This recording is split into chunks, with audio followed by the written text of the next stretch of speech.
Hello, folks. I hope everyone's doing well out there. Lots going on in the world these days, personally, collectively, lots of changes. Many of us believe we're at the end of a cycle. We're shifting gears as a planet. But even without that, life is daily about changes. And changes require us to make decisions. Decisions to help us adjust, adapt, and adequately handle whatever shifts may be occurring.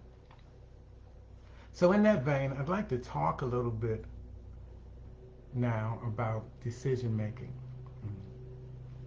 Classically in this Western culture, decision making has been about logic and reasoning, in the sense that it's about collecting information, collecting facts, and sorting through them, looking at outcomes and consequences, and then make decisions based on that. And that's how a lot of our industries work. Collect the facts, make the hard decisions, and move toward the goals or the outcomes that are desired.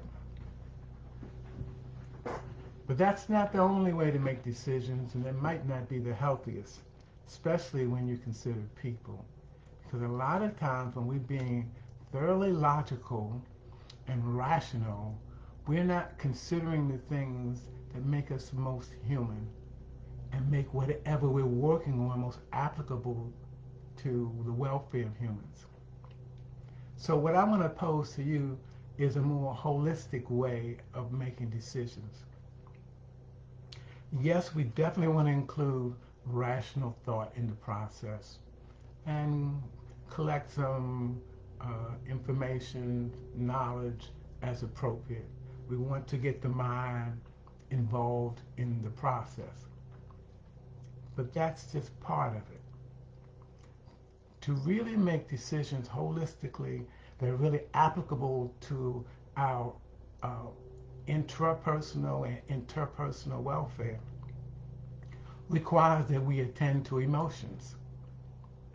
Emotions are messengers, and as such, they help us to understand how different events and such are fitting into our lives. So when we accept emotions, they help to inform us on another level, actually, in many ways, on a deeper level. I know in this Western society, many of us, especially the men, are programmed not to deal with emotions, seen as weakness. But that sensitivity that comes from tuning into emotions helps us to understand better what our needs are and other folks' needs are and how to address them.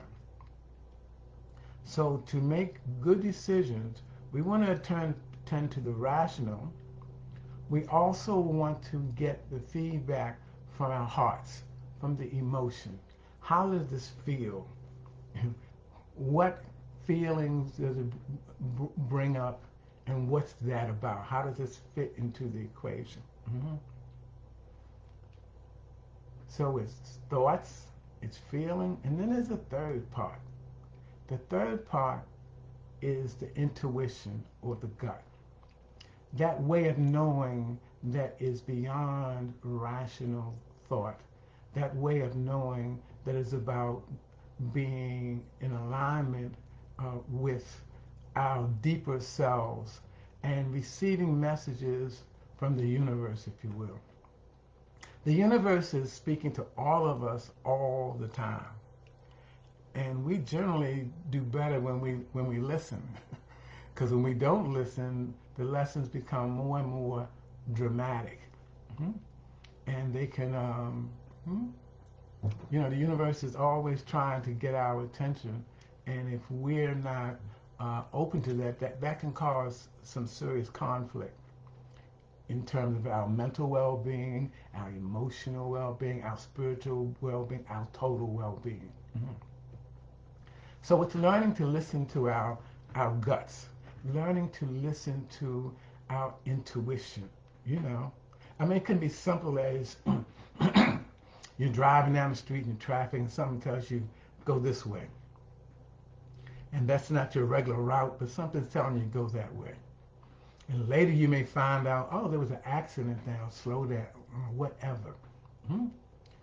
When we listen to our intuition, we are holistically better informed.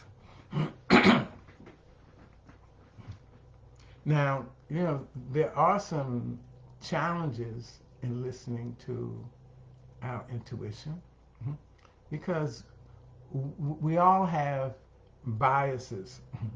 We all have biases.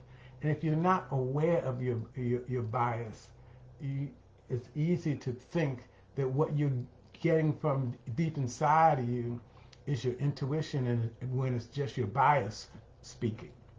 But when we learn to be still, when we learn to listen, to be open, we can receive more from our intuitive self and thereby be more informed, get better guidance, and better direction. Part of what's required with that is our learning to trust ourselves, learning to move with courage and with faith. And that means anytime a change comes up, change always has some degree of discomfort to it. Matter of fact, addictions are primarily about trying to stay in our comfort zone. But when we release that, and when we approach uncertainty and unknowing with openness, then we can grow and become more familiar with the change and adapt over time and effort. So it's getting out of the state of mind where we're trying to control life and understand that nothing is really in our control. The only thing that's similar is hopefully we have charge over ourselves and we can make decisions about how we want to move forward. But I pose to you that we don't even control ourselves, although we can be in charge of ourselves. So adapting to change, making good decisions, it's about approaching uncertainty, ambiguity, and being open to whatever outcome comes from that. Because when you're trying to control stuff, you're trying to get a certain outcome all the time, that puts us in a state of trying to control. Yeah, it's good to have goals and objectives, but not to be attached to them. Not to be attached to them. So when we learn to trust our intuition, yeah, my intuition may take me on a different route or bring up a choice that I wasn't aware of at first, but I trust that that's for my larger welfare. and I tend to move with that. So at some level, when we talk about real decision making, it's cognitive, it's affective, and it's intuitive. It's intuitive. And we can strengthen that intuitive way of knowing by practice. Inner study. When I say inner study, getting clear of what one's mental model is. How do I approach life? What do I believe? What are my values? What are my biases? What are my goals? Deciphering all of that can help me to understand what's the mental model through which I'm approaching life. The clearer I get about what that mental model is, the more I can adequately and appropriately experiment with it. When I say experiment with it, I mean I can choose to listen to that voice and do what it says and just take notes and see how it works out. As opposed to just doing the rational part. You know, I can take notes on that and see how that works out for you. What's the saying? How's that working for you? That's always the ultimate test. Not how it worked for me, not how it worked for them. How is it working for you? And we all, you could say, continually receive messages from the universe. And when we begin to look at those experiences in an open way and begin to decipher patterns, that's when our intuition gets stronger, because we're letting experience teach us, and we're starting to see the patterns that express themselves in our lives. And so much of that starts with, well, what's my part? Yeah, they doing this and they doing that, and he's doing that and she's doing that. But what's my part? Because none of us is innocent. All of us participate consciously and unconsciously in the world as it is. Whatever we focus on, we help that to have power. The mind doesn't recognize not or don't or won't. All it knows is you're focusing on it. So I hate racism, and about racism. All the mind hears is racism if you're focusing on that. There's some benefits to that, but there's also some costs to that. If there are healthier ways for you to express what you're for rather than what you're against. So again, when we're talking about intuition, we're talking about learning to read the signs and sensations that life is sending to us all the time. Some of us can, when we get still, we can feel it in our body. We talk about the intuition being the gut being the second brain. Some of us can, when we are attentive, when we're still, we can feel the shift in our gut to tell us, something's off with this. Or it says, okay, things are flowing well. And you know, different people may feel it in different parts of the body. Some of us carry our stress and tension in our shoulders. You know, some in our hips, wherever. But the more we get tuned into the sensations of our body, the more we can see they are talking to us. They're giving us support. They're giving us instruction. They're trying to help us to know. So instead of getting mad at your arm because it's hurting, you might say, thank you for the message, and try to understand what that arm is telling you might be more appropriate for you than what you're doing, or what you might want to add to the process, whatever. So it's learning to read signs, it's learning to read sensations, and you know, to get inspiration and visions from our internal selves that comes through what many people call the third eye or the pineal gland. But it's learning to be still and know, to be in touch with my total experience, to look at how things connect, the patterns that come, the goals that I have, and see what kind of feedback life is giving me. Because life is always trying to take care of us. It may not feel pleasant. It may not be what we desire all the time, but life is attempting to take care of all of us all the time. So, questioning, how do you build this intuition? How do you build this intuition? Well, one way you can build intuition by continually learning. Continually learning. When we learning requires that we be open at some level and that we be receptive and accepting of what's given us. When we've made up our mind, we already know what it is, and then, it's hard for anything to get in.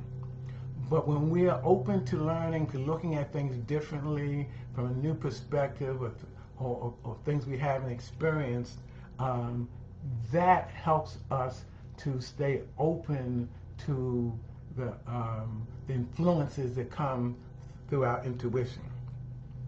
Another way that we feed and our intuition is through creativity.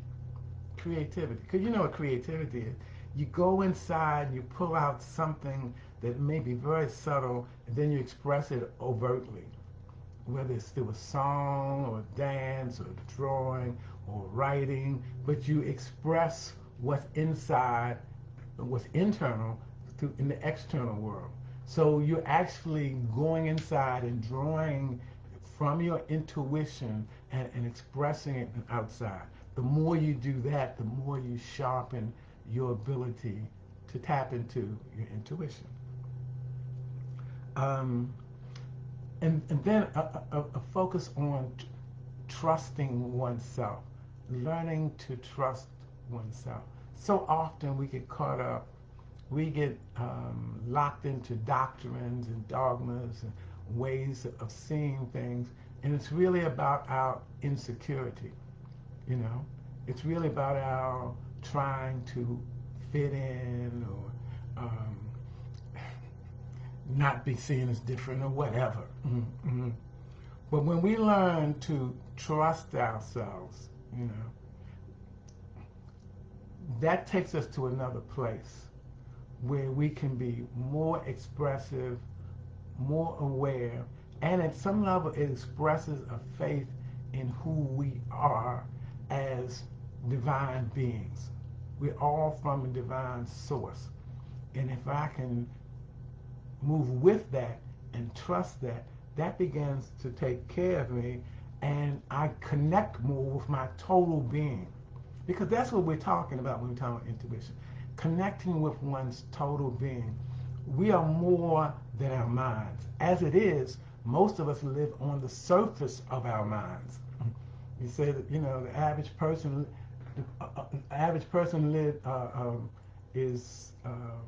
experiences about 5% of their minds on a daily basis, and only 5 to 15% is conscious mind. The rest of it is unconscious. So we have to do something to take us deeper, to help us to get in touch with our deeper state of beings and our deeper ways of knowing. So it helps when we can focus on that faith, when we can focus on courage, when we can examine the abstract over the concrete. What I mean read between the lines rather than just the words. When I can feel what somebody is saying, not just hear their words, but feel the energy that they bring with that. And other things help, just like being in nature. being in nature, you know, the ions when we're at the water or when we're out in the forest that nurture us. As quiet as it's kept, we're part of nature. When we're staying in the house all the time and on our electronics, we're not living our natural lives. We're living in little boxes. But when we're putting ourselves on some discipline with the technology and cutting fasting from that at times, walking in the park or out in nature or being by the water, fishing or whatever. When we do that, we are getting in touch with ourselves as part of nature. You know, because understand, all animals have intuition, and you know, we're animals. I know we think we're at the top of the heap, but we're animals also. And when we are moving in nature in our natural ways, that intuition increases.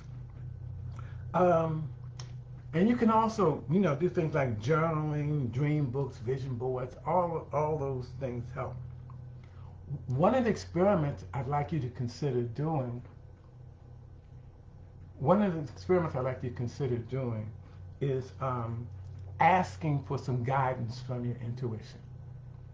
Asking your deeper self about some decisions that you have in mind, whether it's to go to school or buy a car or engage in this relationship or leave this job, whatever, about something. Just ask yourself, your deeper self, for some guidance on that question, and then stay open and monitor the feedback, because life, again, is always talking to us when we're paying attention.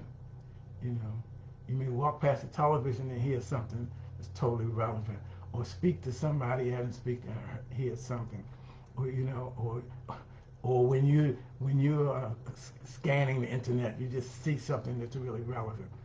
Many different ways it might come, but do the experiment for yourself. Ask the question, and then stay open and see how life gives you feedback. And then you have choice. The choice is, do I accept this internal way of knowing what is the guidance that's given, or do I do what I want to do? We've all been there, consciously or unconsciously, one time or another. But life gives us feedback. All I'm asking you to do the experiment, get your own feedback for you to interact more consciously, more intentionally with your intuition, your sense of knowing, and then see what comes of that. And then you can make the decision if you want to do more of that, to integrate more or less of that into your life. So the things that weaken our intuition are a couple of things. One is ego. We talk about, you know, I'm in charge, I'm in control, I want to do what I want to do, I'm important. That throws us off. We are part of something larger. When we accept that we are part of it, we interact with it, we get feedback from it. When we say it's all about me, and I'm big, and I'm important for whatever reason, usually about insecurity, whatever reason, that helps me to be out of alignment with my deeper self. I can remember coming up in the inner city so much, and so many of the guys that were the loudest, that made the most noise, were the ones that lasted a shorter amount of time, you know, because they were really expressing more of insecurities than a real sense of knowing. Another thing that gets in the way of intuition is judgment. When we are making judgments about what's right or wrong or necessary, you know, we think we know. We think we know. rather than accepting. I've heard it said that everybody's right from their perspective. What that says to me is from your mindset, what you're doing may make sense to you. Life will give you feedback and hopefully help you to re-examine that at some point and shift. But it's not on me to judge whether you're right or wrong. It's not on me to make judgments about whether I'm right or wrong. It's on me to do the best I can with what I have and let the rest go. To be loving, accepting, and nurturing to myself so I can be in touch with my full self and utilize all of me in my decision making. And of course, under those challenges to intuition are fear and anxiety. Fear and anxiety. Well, anxiety is at its core about fear. You know, I'm anxious and have a hard time being still because I have questions about my adequacy or whether I'm going to be competent or whether I'm going to get this done or whatever. Mm-hmm. Whatever scenario is playing in the back of my mind about me and about life that keeps me hyped up, doubting, and fearful. Mm-hmm. But as I heard someone say this morning actually in a live broadcast, and she said, I approached the thing differently. I didn't get panicky. I didn't get upset. Mm-hmm. She didn't say, but take some deep breaths and just give yourself a chance to settle. We do better. We do better. We can get in touch with ourselves. So we begin to respond rather than react. When we're on automatic, we're just acting out the program. We're just reacting. But when we become still, more purposeful, intentional, more intuitive, then we can respond. And when we respond, we integrate feedback from our total being, not just one little corner of our mind, like that. So, well, I hope there's a little clarity in some of that at least, and it's something that you can experiment with and see if you can get more in touch with your intuition and use it for your internal guidance. Use it to meet your goals, to move on your vision of health, your vision of reality. Blessings to you all, and be back at you soon. Have a good one.